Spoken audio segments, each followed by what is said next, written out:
चढ़ल बा जवानी गाड़ी लड़ल में चुम्मा से आगे बात बढ़ल ना।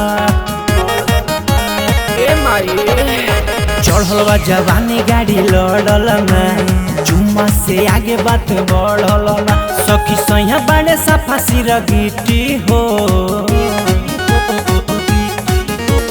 सुखता जवानी के सीटी हो बाजार ना लगावे कम्युनिटी हो।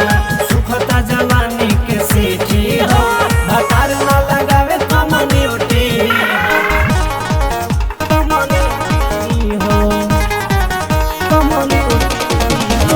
रिकॉर्डिंग बाय आशिक स्टूडियो पटना।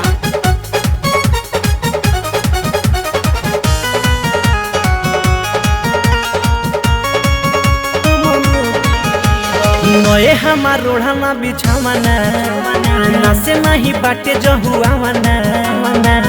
बहनी परेशान जब से भइल बाटे गावाना बड़ा दुख बारे। नए हमार रोढ़ाना बिछावना नसे नहीं बाटे जहुआवना।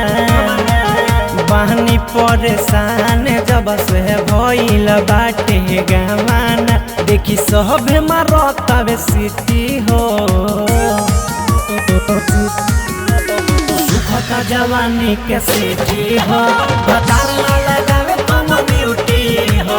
सुखता जवानी के सिटी हो बाजार ना लगावे कम्युनिटी हो। हरत बानी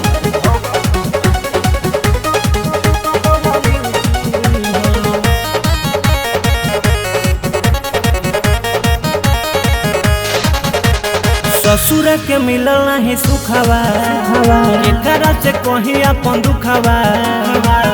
कोई चानी रोज तो धराई दिहल हुकावा। ससुर के मिलल नहीं सुखवा एकरा से कहीं अपन दुखवा। सुजित मद होशी तो धराई दिहल हुकावा। आज के कर पबिया हम छीती हो सुखता जवानी के सीटी हो बाजार ना लगावे कम्युनिटी हो। सुखता जवानी के सीटी हो बाजार ना लगावे कम्युनिटी हो। दिन भर में 4 दिन लगावे के चाहिए।